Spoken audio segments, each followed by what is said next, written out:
প্রবাসী জীবনে কাজ করতে গিয়ে এমন এমন জটিল পরিস্থিতিতে পড়তে হয় যার জন্য আমরা মোটেও প্রস্তুত থাকি না। আসসালামু আলাইকুম সবাইকে, আমি শেখ হাবিব লিসবন পর্তুগাল থেকে আপনাদের সবাইকে জানাই আন্তরিক শুভেচ্ছা। ঠিক তেমনই এক অপ্রত্যাশিত ঘটনা আজ আমার সাথে ঘটেছে। এই বাস্তব অভিজ্ঞতাটাই আজকে আপনাদেরকে এই ভিডিওর মাধ্যমে শেয়ার করতে যাচ্ছি। চলুন ভিডিওটি শুরু করা যাক। আশা করি ভিডিওটি আপনাদের জন্য শিক্ষণীয় হবে। ফুড ডেলিভারি দিতে আসছি, কাস্টমাররা দেখাইতেছে নদীর মাঝখানে। দেখেন, কাস্টমার হইতেছে নদীর মাঝখানে করে সুন্দর মতো করে একটু বাড়াই দিয়ে। দেখেন, কাস্টমার হইতেছে নদীর মাঝখানে, আর এটা হইতেছে একটা নদী বলতে পারেন। আর এখানে সব বোটগুলা ভিড়ানো থাকে আর কি, ঠিক আছে। দেখেন, এই হলো অবস্থা। কাস্টমার আমি কোথায় গিয়ে বিশ্রাম করি, তো দেখি বিশ্রাম পাই নাকি নদীর মাঝখানেই যেতে হয় আবার, আল্লাহ জানে।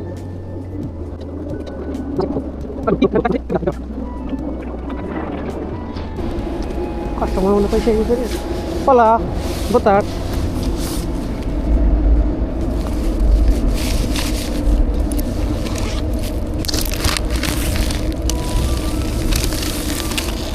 Obrigado. Bom trabalho. Obrigado.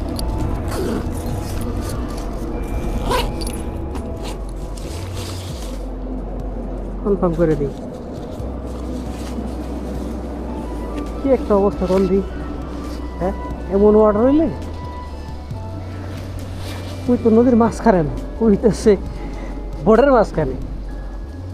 এই বোটের ভিতরে ছিল, তার জন্য আমাকে দেখাইছে নদীর মাঝখানে। তো নদীর মাঝখানে আমি দিয়ে আসলাম ব্রিজের নিচে।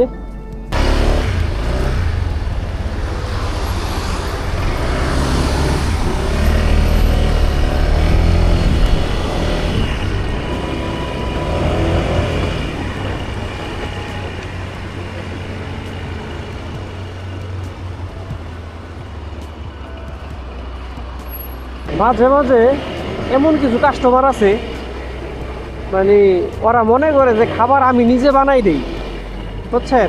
উপরে খাবার বানাই দেয়, তারপরে আমরা নিজেরা বানাই পরে ওদের কাছে দিতে পারি।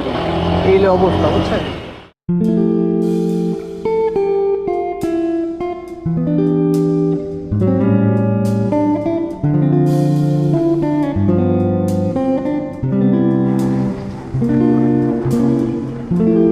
এত পরিমাণ গাড়ি বেরিয়েছে, সে সোমবার তো হাইওয়েতে দেখেন তো, হাইওয়ে ভিতরে কেমন হয়েছে, কোথায় যাবে না।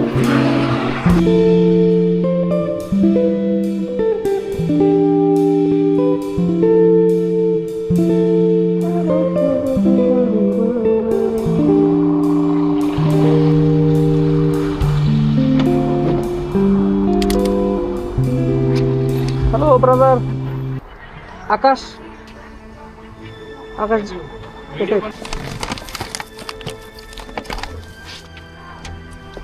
ওকে ব্রাদার, থ্যাংক ইউ।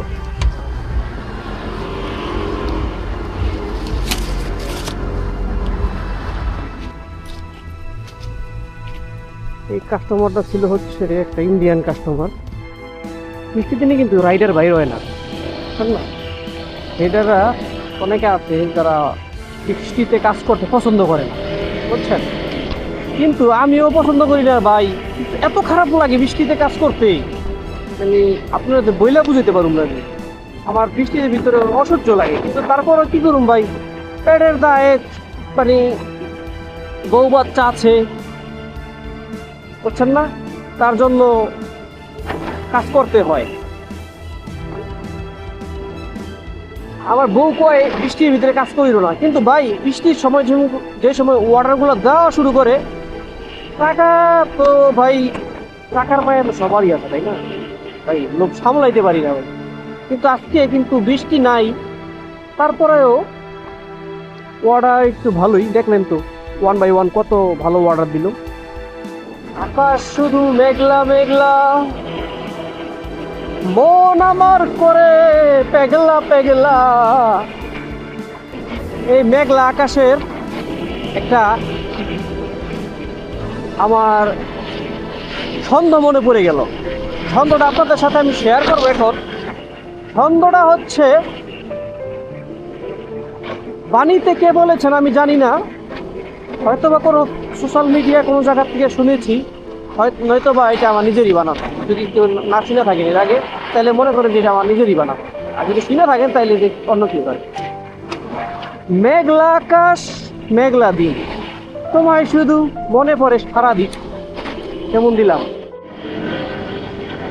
ভালো লাগে ফুল কিছু কিছু ভুল, ভালো লাগে রে সবই এক ট্রিপে বেশি। কোন দাদায় সে তার মানে কি বলবো এখন, অনেক কারেন্ট, কিছু বলতে মন চাইছিল অনেক, কিন্তু বললাম না। কারেন্ট এত কারেন্ট দেন কিভাবে গেল।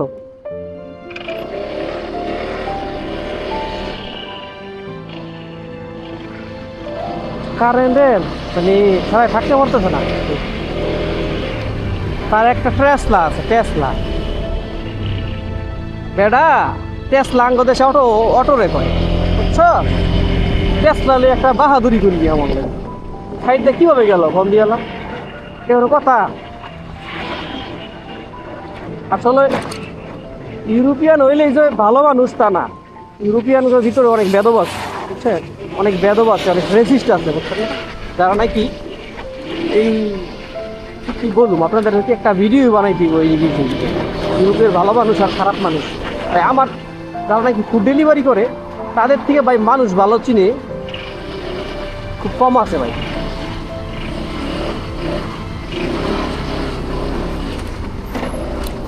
হ্যাঁ, আমাদের তো দিনে মনে করেন যে শত শত মানুষের সাথে দেখা করতে হয়, পরে তাদের কাছে ফুড ডেলিভারি করতে হয়, যতটা মানুষের সাথে চলতে ফিরতে হয়। আমরা জানি যে পর্তুগিজরা কেমন আর বাইরের মানুষ কেমন,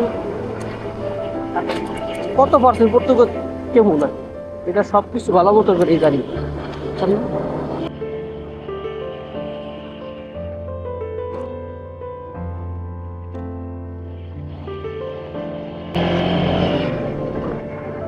এই যে এটা হচ্ছে একটা বিলবোর্ড দেখতেছেন, এটা হচ্ছে পর্তুগালের প্রধানমন্ত্রী। মানে কি কমু, এটা যে কত বড় মানে ওগুলা তো ভালো কথা হয়েছে পরে, থাক বাদ দিলাম। কত বড় মানুষ মহিলা ভাষায় প্রকাশ করতে পারে, ইমিগ্রেন্ট দেখতেই পারে না।